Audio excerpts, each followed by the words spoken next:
everybody, and welcome to the 5th edition of The Foam Finger. As usual, I'm your host, Ramsey, joined by my co-host on the West Coast, Serge. Serge, say what's up to everybody.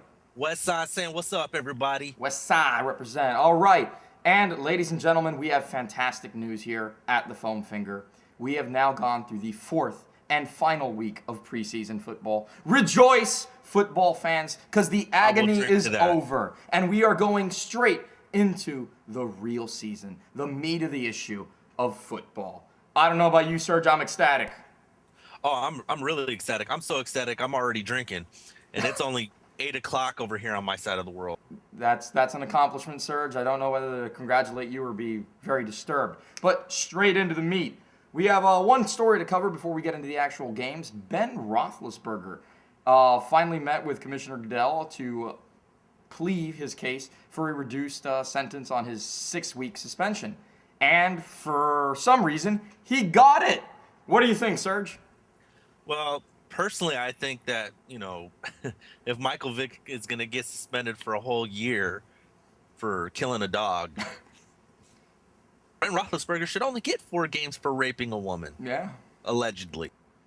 Because apparently in the NFL's world, a dog is somehow more valuable than, I don't know. There is one very important thing, though. Ben Roethlisberger is white. He is white, and he's got the 2 rings. I gotta completely agree with you. It's ridiculous. This is his second charge of sexual assault? Alleged. Yes. Let's throw up the quotations. At least the second charge that has been officially... kind of valid, claimed. right? Yeah. But it's a little ridiculous. And actually, I think it was Terry Bradshaw, former Steeler standout, actually came out and criticized a reduced suspension, which I got to give him total props. I mean, this is ridiculous. Ben Roethlisberger is behaving like an immature child. And I mean, this is sexual assault, ladies and gentlemen. This is not a small claim. Not to mention now the Dolphins have to play him, which sucks. But so do the Raiders. Yeah. But we beat them. We beat the Steelers last year in Oakland with Ben Roethlisberger. Oh yeah. Sorry. Oh yeah. We lost. Whatever. All right, straight into it. Now, the first game to kick off the new NFL season is actually a pretty big one in my book. It is on September the 9th. It is the Saints facing off with AFC foe, the Vikings, at the Astrodome. Pretty big game. What's your pick in this game, Serge? Well, I'm gonna go with the Saints only because they're the champs. I'm one of those people that really can't say, until the champs lose, they're the champs, and they're always going to be the team to beat until someone knocks them off of that pedestal. Even if they go 1 and 12, or or whatever, for the first half of the season, until somebody knocks them off completely, until they're eliminated from the playoffs, they are the champs. So I'm going to always pick the Saints until somebody else beats them. This is an interesting show, but I gotta completely agree with you. These guys are the defending Super Bowl champions, and I think they showed in the playoffs that they understand the formula for playing the Vikings and Brett Favre. Hit Brett Favre. Take him in the ankles, knock him down, make him feel pain, and you're really gonna make him play badly. I think a lot of that had to do with they were so late in the season and Favre had played so many games. But if they're able to get pressure on him quick, Vikings are gonna fall apart. Add this to the fact that, the Vikings wide receiver core is in shambles right now. Percy Harvin, who knows if he's going to play, really. Vikings defense is always great, but I'm sorry. When I saw that playoff game, the Saints completely manhandled the Vikings, and I'm expecting the same outcome. So the foam finger here, man card guys, we're picking the Saints over the Vikings in the season opener. Yeah, sounds good. And, another story that's something we really haven't talked much about lately is college football. It's kind of been neglected just because there's so many teams, there's so much out there, it gets extremely complicated. But we, in fact, are college football fans here. Well, the biggest reason that college football gets overlooked on our show is because, the reason our show works so well is that we both have different teams that we enjoy. Yeah. However, when it comes to college football, you and I are of one mind. We are both University of Miami. Throw it up. Up. There you go. It's all about the U, baby. Yeah, fortunately for us, that's one less thing we constantly have to argue about. We both are University of Miami fans. So we're always going to pick them. They're going to be the national championship team for the next 10 years, but whatever. That's just my personal bias. But we could sit here and talk shit about the other 1,000 Yeah. But I know that there's going to be one special edition of the foam finger that we're going to have to just sit and just dissect the BCS system Oh, from head to toe and talk about how much we absolutely hate you wanna the open up BCS. that can of worms? But I don't want to open it up right now, but we no. definitely need to open it up at some point because I want to say what everyone else is thinking. Yeah. I want us to say what everyone else thinks about the BCS because the BCS doesn't pay us shit. So let's do it. I'm with you 100%. We will say exactly what we feel about the bullshit ass BCS. Seriously. But that's for another time and place. But we just wanted to mention real quick that clearly college football has just started up. A lot of these warm-up games, a couple big ones with Pittsburgh losing to the Utah Utes, which was pretty surprising.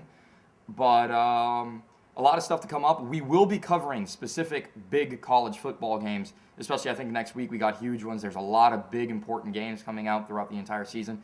But we will cover them. We're not going to forget about them at all because we are big college football fans.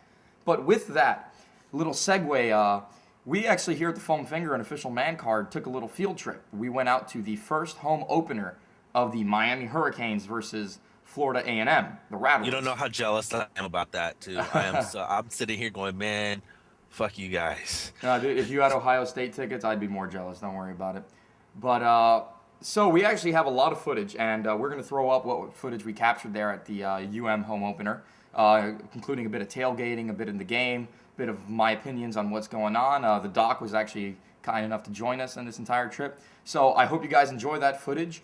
Go you. That's all I got to say about that. I agree. I second that motion. Motion carried, motion passed. Passed. Wow, we're getting congressional here. I like it. Where's my kickback? All right.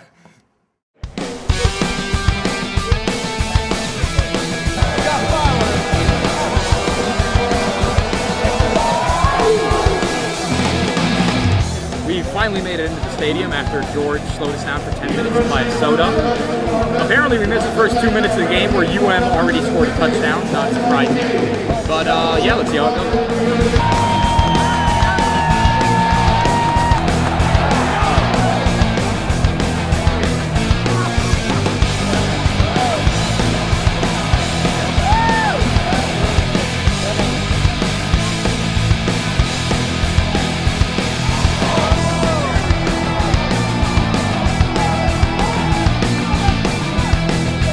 Second string quarterback's what do you expect from AJ Highsmith? Stupid throw into tight coverage.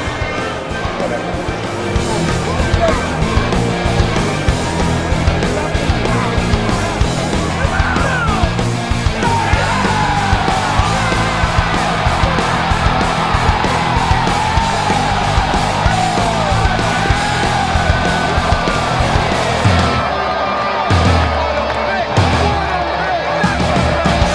All right, Ray Armstrong just pulled off an interception. It's a beautiful thing because if memory serves me correctly, that is UM's first safety interception in like the last 2 years.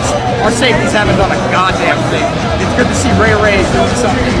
He's wearing number 26, which some football fans may know that was Sean Taylor's number. Is he Sean Taylor? I'm not going to say that, but let's keep an eye out for this kid because that is huge.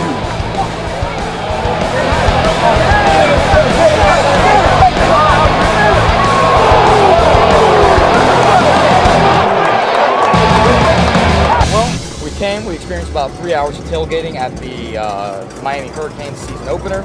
It was a complete shutout. What was it, 45 to 0. We looked pretty damn good.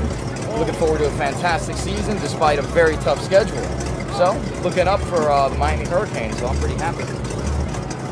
Oh, and by the way, this is car number 2.